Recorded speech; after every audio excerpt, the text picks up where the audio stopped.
The 1980s had the Explorer and V-shaped guitars, the 1990s the BC Rich, and the 2000s had the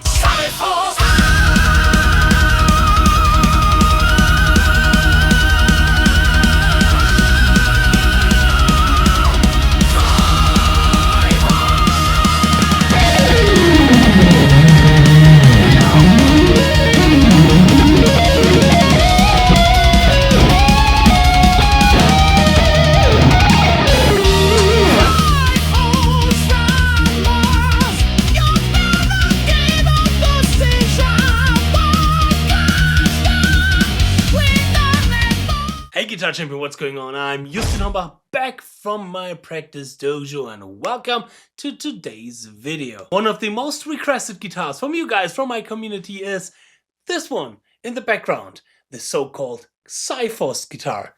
And I thought, why not making a video, turning on that nostalgic machine and traveling back into a times where the grass was greener, the mid-2000s, and talking a little bit about the phenomenon and this guitar, the Ibanez Xiphos. But the last time I played this guitar was 2 years ago, so the strings probably is going to be a little bit rusty, so let me restring it, clear it, and take a little bit of care of that guitar. Here we go. By the way, what do you think is the most hyped metal guitar in 2025? Let me know in the comments. And here it is, the beautiful Xiphos guitar. But I know you guys, you want to learn the guitar, I know that you want to become better at guitar, and I know that you love licks, so let me show a really cool F major 7 sweep arpeggio on this guitar. Tabs for today's lick you can download for free in the description box, just check the link there. And now let's check out this really cool sweep arpeggio lick. With heavy bands on the horizon like Bullet for My Valentine, Killswitch Engage and Trivium, the world of music is ready to say goodbye to new metal and say hello to a technical, ambitious player that want to bring this instrument to the next level. And these musicians, they need a weapon. And one of the most popular guitar companies back in the day was Ibanez. After having some really successful years in the 90s, it's time to conquer the 2000s and to come up with a new, more extreme shape. This shape here. And I have to say, this shape is probably the unique selling point of that guitar. But let's take a look into some specs of this guitar. Exactly this model is the XPT 700. And here we have a mahogany body, edge 3 tremolo bridge, a Wizard 2 neck consists out of a 5-piece walnut maple neck, rosewood fingerboard with binding, reversed shark tooth inlays, reversed headstock, neck through, and DiMarzio deactivator pickups. But again, as I mentioned, the unique selling point is the shape and especially the color. This one is the red chameleon. It's not so easy to show with that light, but right now it's red. When you have it under a little bit low light condition, it depends on how the light is shining on the body. From this kind of perspective, for example, right now it's more green and you can perfectly see the sparkle. Let me try to get a little bit closer. Yeah, there you can. The green and the yellow shines a little bit through in the horn. So you see that there's a change of tone in the color depending on how the light is shining on that body. Really, really beautiful. And since this release in 2007, I was a huge fan of that guitar in that shape. Even though that I'm not the biggest fan of really pointy guitars. But why did I like this shape in particular? I mean, it's no secret to say that often our decisions on what kind of guitars we like is depending on what kind of players we like. And especially back in the day, I was a big fan of Oli Herbert and of course the legendary Mohammed Sousmis from Necrophagist. Especially seeing these early videos on YouTube where Mohammed is presenting that guitar and is playing that guitar really blew me away. And it was not too hard to get one of these in Germany, because Ibanez guitars, they can be pretty affordable. They have bigger production numbers. It's not like a really rare, I don't know, Japanese X-type guitar company that does not exist anymore. And now a modern Japanese guitar company has to recreate these kind of shapes for one specific player who does not really want to pay those guitars, I've heard. So it was definitely not impossible to get one of these guitars. But I was a student back in the day and I already had some guitars and had to pay my guitars for myself.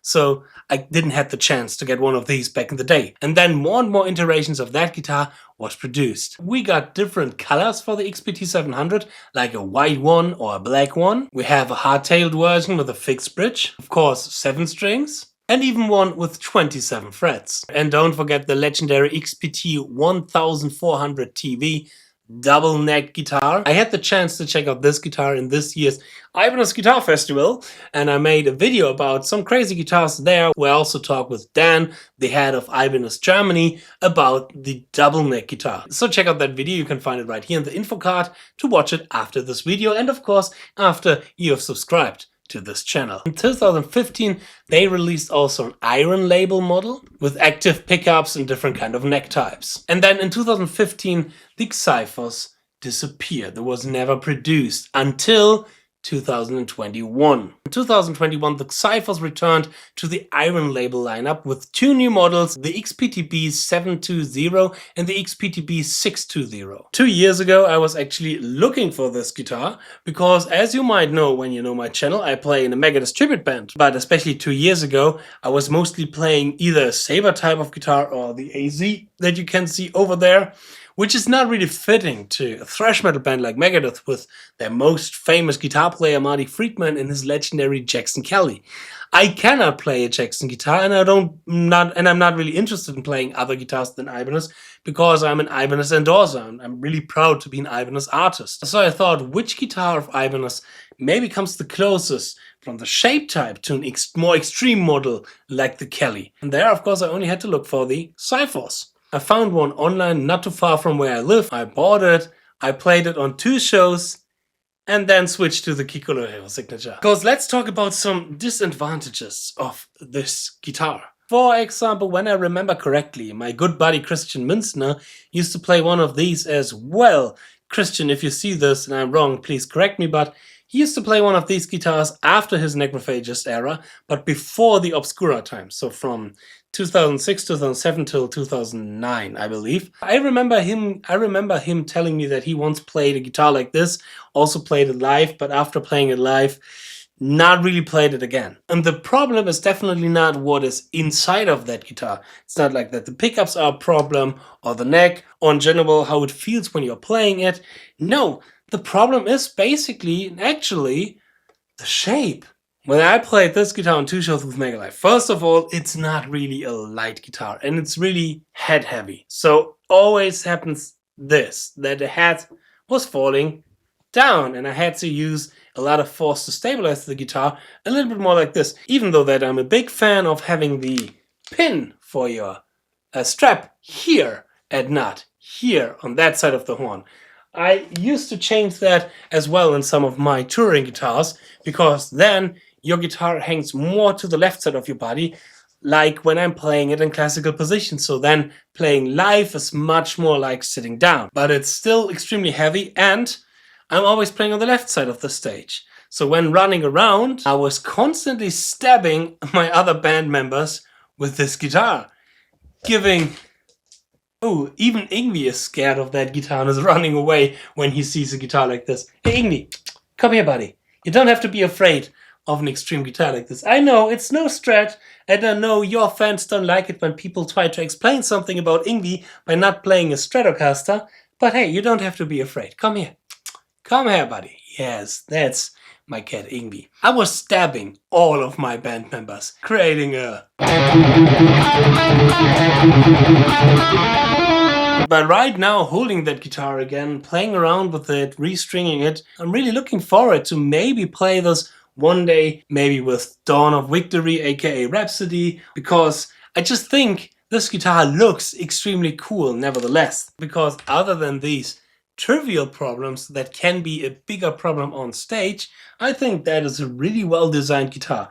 I really like the neck. The neck is a little bit thicker than a usual with that neck. I definitely have played thinner necks than this one, but that's totally fine. It's not as thick as, for example, the Paul Gilbert bad neck or something like that. The accessibility in the higher frets is totally there. You don't have anything that's in my way having my thumb up here, because you better have your thumb up here position and not in the middle of the neck. A video about this will come in the future. Ooh, that's going to be an interesting discussion, my friends. Oh, and the screws from the Zero Edge tram is definitely not in the way for picking like the screws from a regular Floyd Rose. So I can only recommend to check out this guitar if you see this in a, reseller or something like that. Especially with that color. I really like that color. I'm not the biggest fan of the black colors that they have with the iron label. Those are definitely great guitars as well. And of course, I hope that they will release one day the 𝙬𝙤𝙀 ciphers, because damn, this guitar looks good. I hope you liked this little video about the Ibanez ciphers. I hope I'm going to see you in my next video. Feel free to subscribe, to leave a like and a nice comment. I wish you a lot of fun learning, practicing and mastering the guitar. Cheers and power your progress.